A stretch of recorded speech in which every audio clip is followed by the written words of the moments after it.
Hello children, welcome to SST online class. Today I am going to explain you chapter 4 responsibilities of a good citizen. In this video we will learn private property and public property, protection of public property, to look after school property, to look after monuments and other kinds of public property. Now, before beginning the lesson, let me ask you few questions, and the answer to these questions you are going to find it out. Okay? Name the President and Prime Minister of India. Who is the Chief Minister of the state where you live? Are you aware of the things that the government provides us? Can you imagine a society without a government? Do you know the meaning of public property? Should we respect public properties?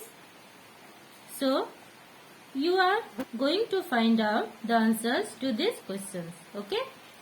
Let us learn how to become a responsible citizen for the betterment of our country.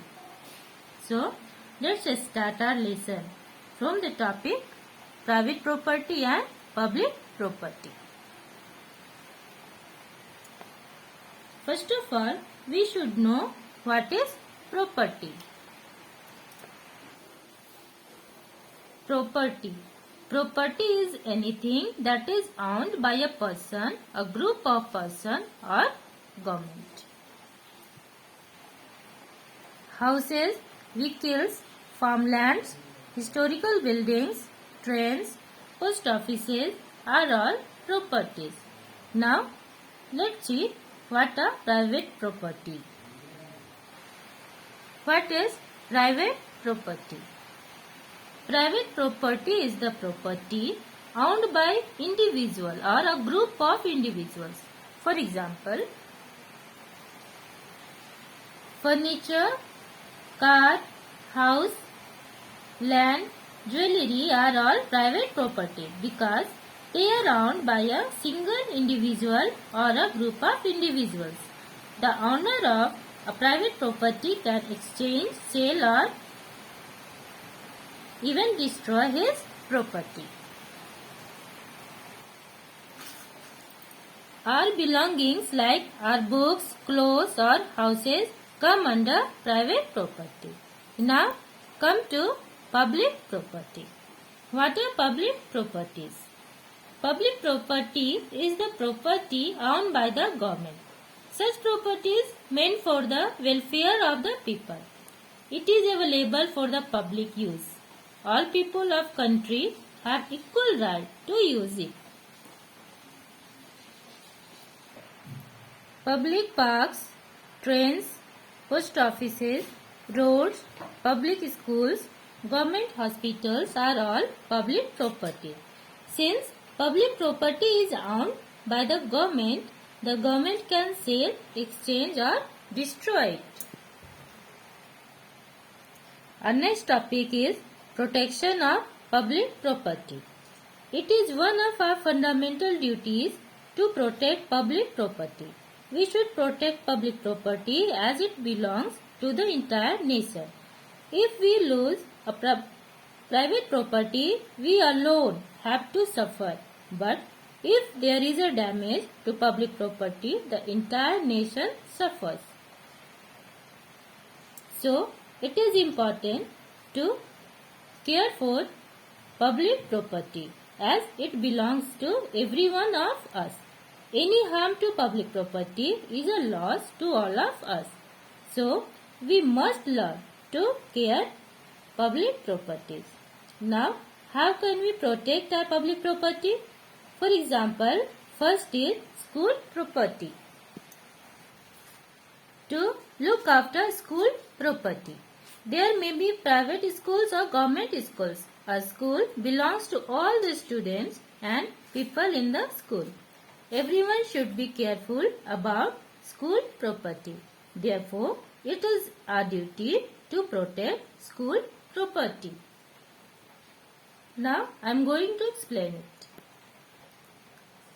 The school provides facilities that are used by all the children and the teachers. It is the property belongs to us. So, we should not scribble on school walls or scratch on desks.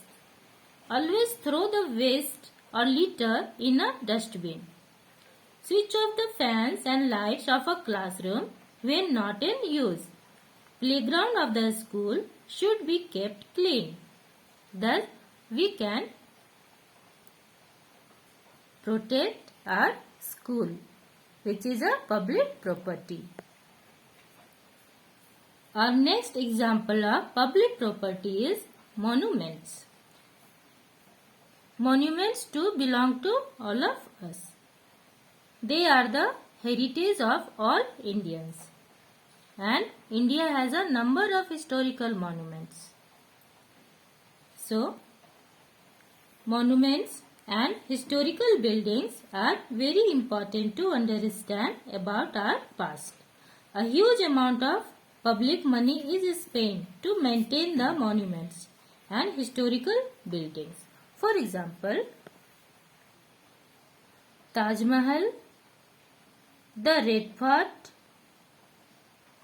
the Qutub Minar, temples, churches, mosques,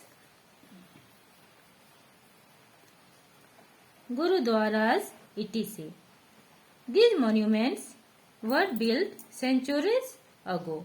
Every year, thousands of tourists visit these monuments. So, we have to protect these monuments. So, how can we protect them? Some people damage the walls by writing their names on them. This is a wrong act. We must not damage the property by scribbling or writing. Do not throw litter around. Always use dustbins. Always follow the instructions given to you. Now, our last topic of this chapter is other kinds of public property. There are many other kinds of public property such as libraries, museums, government offices, panchayat buildings, telephone booths, electric poles, ration shops, etc. Any damage to this will put many people to inconvenience. Okay. Now, libraries, museums are also public properties, and we must not damage the property by scribbling or writing, and we should protect them. Okay. So, therefore, as good and responsible citizens, it is our duty to look after our public property. Now, chapter 4 is completed and you have to do exercise work. Now you have to do question number A. This is your classwork. Take the correct option. Okay, 1, 2, 3 and 4. B. Fill in the blanks.